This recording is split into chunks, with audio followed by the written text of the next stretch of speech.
Let's go. Yo, okay, so listen.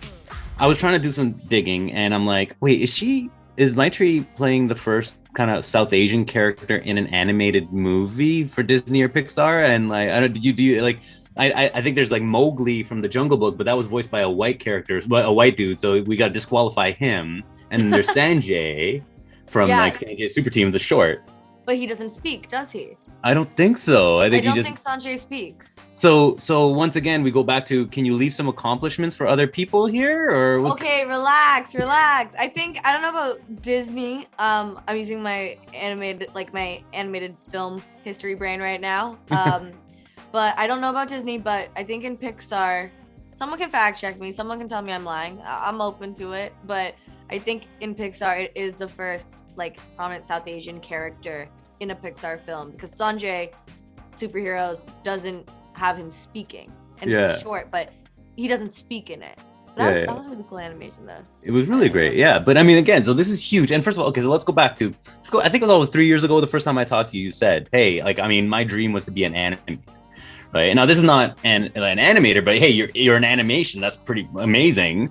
I mean, as a kid, I just said I wanted to be a part of making an animated movie for Pixar. So I did get to like help out in a way, you know? Yeah, exactly. Well, I mean, but like, this is what I wondered. Like, I mean, going into this journey, what surprised you about the animation process? Like, what's the thing? Like, you know, you had this dream about being in this industry, and you got to go behind the scenes and watch a movie made. What's the thing that took you back and like, oh, that's how they do that? Or of course, okay, recording individually, that was something that I was like, oh, like this happens like all the time. Not like, there are of course instances where people will be together as an ensemble recording, but for the most part, people record individually. And that's in a non-pandemic world as well. But I will say, the thing that really, really took me out was how long it takes. I knew it took like, you know, a good couple of years to make a film, but I didn't realize like the entire process of like starting from like just creating the idea, like the little first seed of having that first pitch.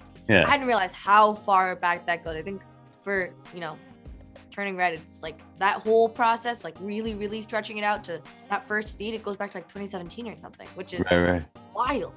Yeah. Wait, when did you record? When and where did you record your scenes then? Like, how long was the Toronto? I recorded all of my stuff in Toronto. I did one session in the Pixar studios when I was in LA, and that was really cool. I was very excited to go to like my dream job location as a 10-year-old child, but everything was closed, so I didn't really get it was really cool because I saw a big like Sully, which was wild. He was just like, you know, from Monsters Inc. Just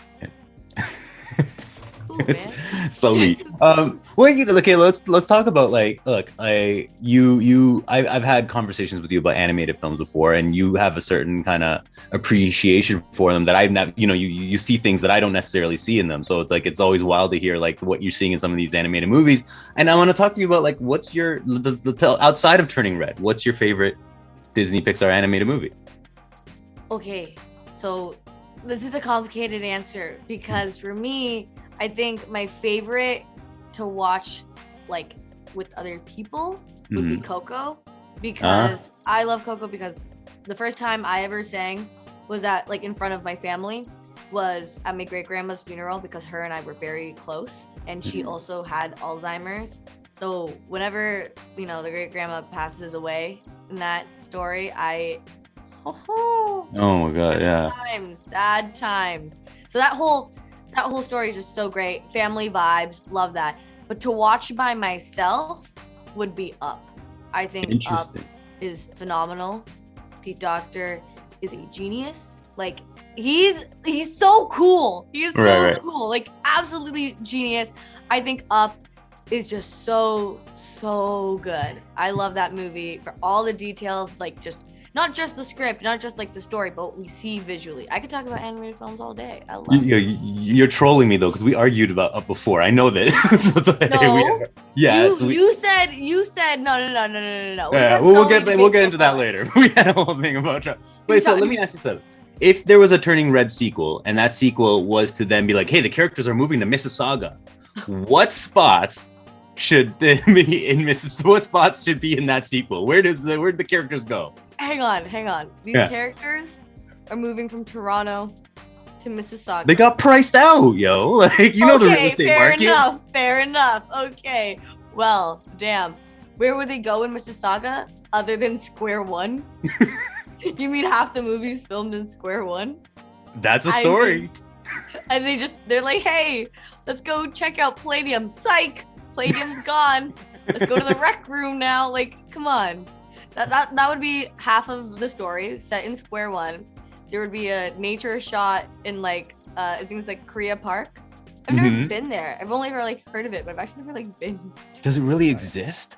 Like, is it just the thing that people talk about? Yeah. I don't know. And then the rest of the movie would be like, you know, meetups at like 7-Eleven, because that's what I used to do. Just 7-Eleven meetups, because that's what's around beside our house.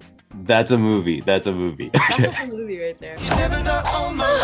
Poor town. This is gonna be the best year ever. And nothing's gonna get in my way.